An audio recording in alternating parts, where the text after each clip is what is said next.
Bismillahirrahmanirrahim. Assalamualaikum warahmatullahi wabarakatuh. Alhamdulillahirabbil alamin.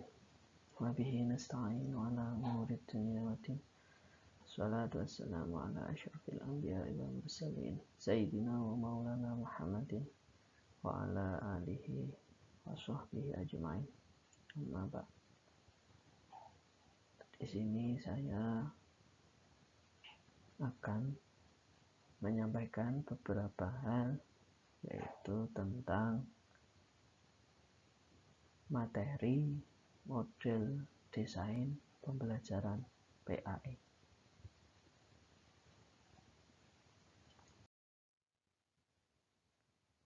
Apa itu model desain pembelajaran PAE?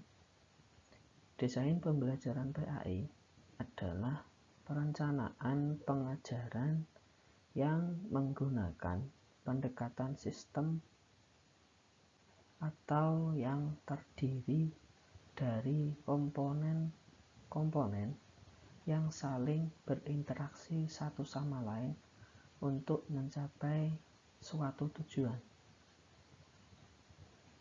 Di sini, desain pembelajaran adalah sebuah perencanaan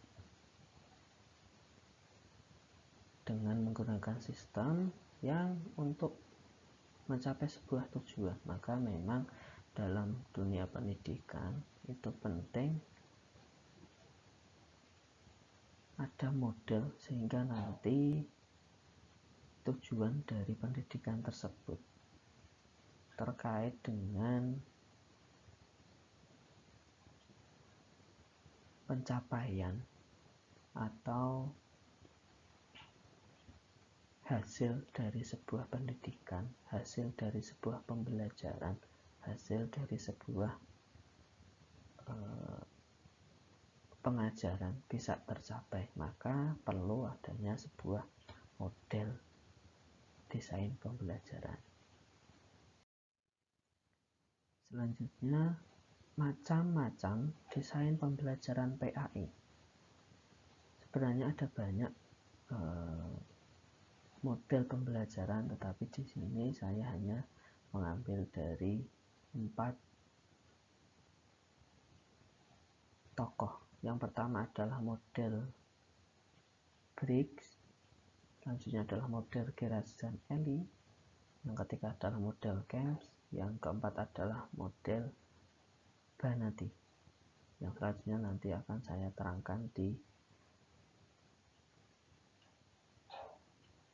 slide selanjutnya.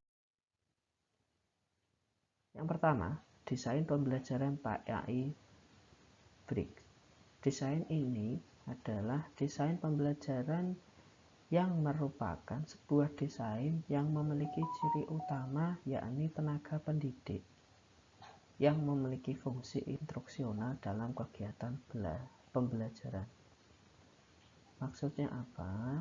Maksudnya adalah yang menjadi pokok utama dari teori ini adalah guru selaku pemberi instruksi, atau guru selaku pemberi materi, atau guru sebagai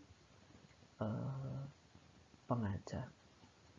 Maka ketika guru itu sangat penting kaitannya dalam sebuah pendidikan, karena bagian dari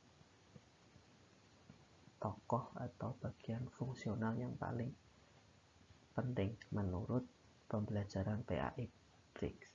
Selanjutnya, model Gerards dan Ellie. Model pembelajaran yang satu ini memiliki ciri utama sebagai suatu sistem yang mengembangkan perencanaan pembelajaran, yaitu maksudnya apa? Adalah apa? Dalam sebuah pembelajaran, sistem atau manajemen pembelajaran atau perencanaan pembelajaran itu sangat penting kaitannya dengan nanti langkah-langkah dalam sebuah pembelajaran yang nanti akan disampaikan oleh seorang guru. Selanjutnya, desain pembelajaran PAE Camp. Desain pembelajaran PAE yang digagalkan oleh Kem merupakan sebuah desain pembelajaran siklus yang mana tersusun dalam sebuah sistem dan terdiri dari beberapa komponen pembelajaran yang saling berkaitan. Dari keberhasilan dalam sebuah pembelajaran itu sangat penting. Karena apa? Karena dibutuhkan sebuah siklus yang kaitannya siklus tersebut nanti saling berkaitan antara siklus 1, siklus 2, siklus 3, dan seterusnya. Sehingga pembelajaran atau pengajaran itu bisa tercapai dengan baik atau bisa tersusun dengan baik. Ini adalah desain pembelajaran PAI Banati. Model desain pembelajaran yang satu ini memiliki ciri utama yaitu tersusun tanpa dalam tahapan yang jelas, hampir sama dengan yang tadi, yaitu pembelajaran itu harus tersusun dalam tahapan yang jelas. Jadi nanti satu pertemuan pertama nanti isinya apa, pertemuan kedua seperti apa, pertemuan ketiga seperti apa, pertemuan pertama model pembelajarannya seperti apa, model teorinya seperti apa, metodologinya seperti apa, itu harus jelas. Selanjutnya yang langkah-langkah pokok desain pembelajaran PAI.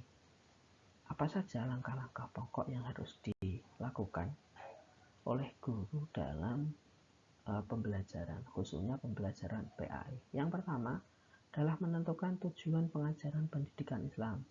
Apa saja tujuannya? Tergantung dari mapel atau pelajaran yang akan diajarkan. Contoh kalau di Quran hadis ya kita tujuannya adalah salah satunya adalah agar siswa itu bisa paling tidak membaca Al-Quran atau membaca tulisan Arab. Kalau dalam akidah, akhlak ya, siswa bisa mengetahui sifat wajib, mengetahui perilaku yang baik, mengakui akhlak-akhlak yang tercela dan sebagainya. Kalau dalam fikih mungkin adalah siswa itu bisa sholat, bisa zakat, bisa melakukan ibadah-ibadah sesuai dengan tuntutan agama. Selanjutnya yang kedua adalah menentukan materi pelajaran atau bahan ajar. Ketika tujuannya sudah jelas, maka bahan ajar yang akan disiapkan apa saja. Contoh, mungkin kalau dalam praktek sholat, ya kita harus menyiapkan bahan ajarnya seperti ini. Kalau dalam pelajaran Quran hadis, ya bahan ajarnya seperti ini. Selanjutnya adalah menentukan pendekatan dan metode mengajar dan strateginya. Maksudnya adalah metode apa yang akan dipakai sesuai dengan konsep dari materi yang akan disampaikan. Kalau mungkin Quran hadis ya bisa menghafal, kalau fikih ya harus praktek, dan lain sebagainya. Selanjutnya adalah media pengajaran. Media pengajaran adalah salah satu alat atau cara yang perlu disiapkan oleh pengajar. Gunanya apa? Untuk mempermudah dalam penyampaian materi, untuk mempermudah dalam sebuah pengajaran. Dalam tanda kutip, siswa itu mungkin bisa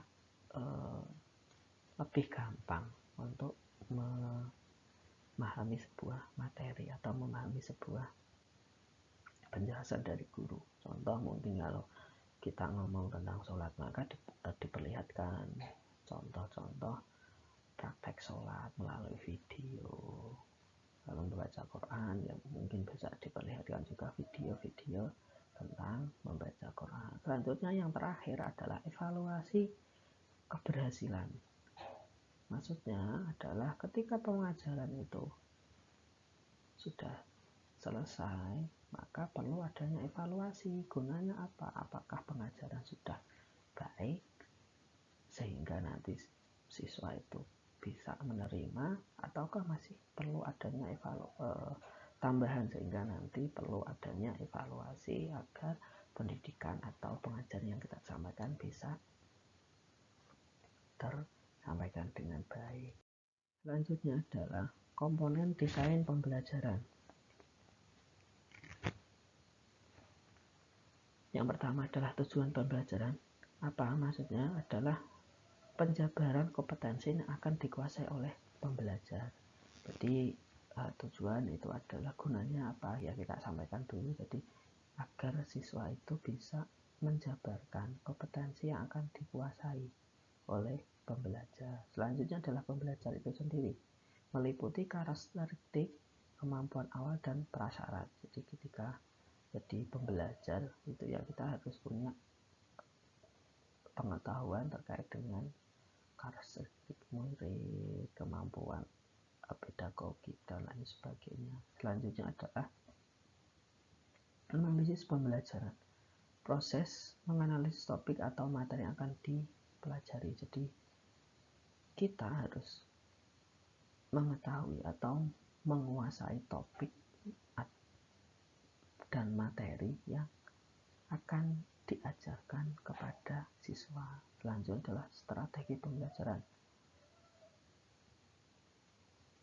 Di sini dimaksudkan adalah harus punya strategi, baik itu strategi mingguan, strategi tahunan, atau strategi harian. Maksudnya apa? Contoh bagian dari LPP, silabus, dan lain sebagainya. Gunanya apa? Gunanya untuk agar pembelajaran itu bisa fokus atau pembelajaran itu bisa lebih detail sehingga nanti pembelajarannya tidak keluar dari materi. Selanjutnya adalah penilaian belajar. Jadi setelah semuanya terjadi, maka penilaian belajar itu penting. Gunanya apa? Gunanya untuk melihat atau mengetahui kemampuan akhir dari pembelajaran yang kita sampaikan. Yang terakhir, terima kasih untuk materi yang saya sampaikan. Apabila ada kurang dan lebihnya, saya mohon maaf. Wassalamualaikum warahmatullahi wabarakatuh.